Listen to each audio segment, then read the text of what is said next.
The security guard handed Marcus Webb a small cardboard box containing 7 years of his life. A coffee mug his daughter had painted for him in 2nd grade, a framed photo of her gap-toothed smile, and a motivational calendar still showing the wrong month. He didn't cry. He didn't argue. He simply looked at Diana Holt, the CEO of Meridian Tech, standing in the glass-walled boardroom with her arms folded and her jaw set like carved marble, and he said nothing. Because what could a man say when the woman who just destroyed his livelihood couldn't even meet his eyes? The official reason was restructuring. The real reason was that Marcus had pushed back in last week's executive meeting, pointing out that the company's new data migration strategy had a fatal flaw that could expose millions of client records. Diana had built the strategy herself. She didn't want to hear it. And so, on a gray Tuesday morning, Marcus Webb, single father, lead systems architect, the man who had quietly held Meridian's infrastructure together for nearly a decade, walked out through the revolving glass doors and stood on the sidewalk alone, blinking against the cold November air. If you believe in kindness and second chances, this story is for you. Please take a moment to like this video, leave a comment telling us where in the world you're watching from, share this with someone who needs to hear it today, and subscribe to the Kindness channel. Stories like this one exist because of people like you. Marcus drove to his daughter's school without even remembering the route. Lily was 9 years old, and she had already survived more loss than most adults. Her mother had walked out 4 years earlier. Not dramatically, not cruelly, just quietly and completely, the way some people disappear like smoke. Since then, it had been just the two of them in their small apartment, with its stacked library books and the glitter-covered science fair projects, and the Tuesday night tradition of pancakes for dinner, because Lily had once declared pancakes the best thing humans ever invented. Marcus had built his entire world around keeping that small, bright life stable. And now, sitting in his parked car outside Westfield Elementary, he pressed his forehead against the steering wheel and let himself feel, for exactly 90 seconds, every terrible thing at once. Then he straightened up, wiped his face, and started making a plan. He spent the next 3 weeks applying to every tech firm within commuting distance. His resume was strong, exceptional even, but the industry was smaller than it looked from the inside, and word traveled quietly.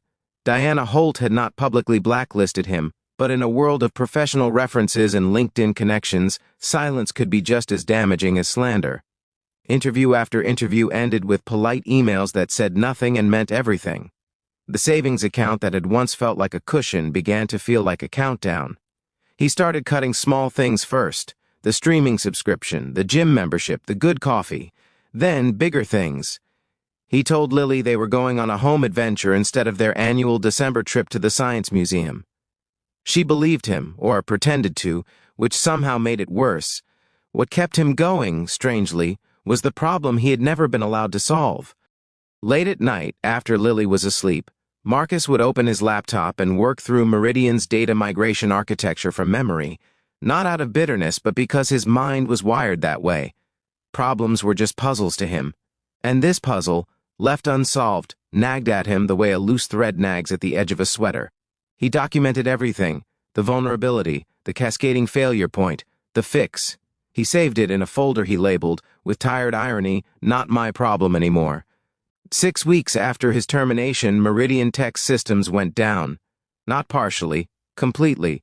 In the middle of a Monday morning, during a live product demonstration for Meridian's largest enterprise client, a hospital network managing patient data for over 200,000 people, the entire platform collapsed. Error messages cascaded across screens. Data streams froze. The hospital network's administrators began making frantic calls. Within 2 hours, it was national tech news. Within 4, Diana Holt was sitting in an emergency board meeting being told that the company's lead engineer and his entire team had been attempting to solve the exact vulnerability that Marcus had warned about, and that they were failing. Diana Holt was not a cruel woman. She was a proud one, and pride had made her cruel that day she fired Marcus. But in the marrow of who she was, she understood accountability. She sat at the head of that boardroom table and she thought about a man handing back his keycard without raising his voice, and she felt something she hadn't felt in a long time: shame. She called the head of HR and asked for Marcus Webb's personal contact number. There was a long pause on the other end of the line. Marcus was making Lily's lunch when his phone rang. He stared at the name on the screen for a long moment. Lily watched him from the kitchen doorway, sensing, the way children always sense, that something important was happening. He answered. Diana didn't offer pleasantries. She told him what had happened. She told him the hospital network's data was at risk. She told him her team was lost. And then, in a voice stripped of every boardroom layer, she asked for his help. Marcus was quiet for a long time, long enough that she said his name once softly, like a question. He thought about the cardboard box, the painted coffee mug, 90 seconds of grief in a school parking lot, weeks of silence from people who should have known better. He thought about 200,000 patients whose medical records were hanging in digital limbo through absolutely no fault of their own. And he thought about something his mother had told him when he was young, that your integrity isn't what you do when people are watching. It's what you do when no one is, and when you owe them nothing. Send me remote access credentials, he said. I'll need your lead engineer on a call in 10 minutes. What followed was 4 hours of the most intense, focused work of Marcus Webb's career. He navigated Meridian's crippled infrastructure from his kitchen table, while Lily sat quietly at the counter doing her homework, occasionally sliding him a glass of water without being asked, the way children do when they understand something is serious. He spoke clearly and patiently to the team on the call, never once referencing the fact that he had warned them. He simply worked. He isolated the failure point. He rerouted the data streams. He rebuilt the corrupted migration bridge using a method he had developed and documented in a folder called Not My Problem Anymore, because it had always been his problem, and he had always known it. When the systems came back online and the hospital network confirmed full data integrity, there was silence on the call, and then noise, and then Diana Holt's voice saying his name again, but differently this time, like relief, like recognition. 3 days later she called again. Not in crisis, but with an offer, a real one, with an apology built into its architecture, a senior role, a title that reflected what he had always actually been worth, and a clause in the contract that guaranteed no employee could be dismissed for raising a legitimate technical concern. Marcus negotiated one additional term. He wanted the flexibility to attend every single one of Lily's school events. Diana agreed without hesitation. On the evening Marcus signed the contract, he made pancakes for dinner. Lily sat across from him, drowning hers in syrup, and asked him how his day was. He told her it was a good one.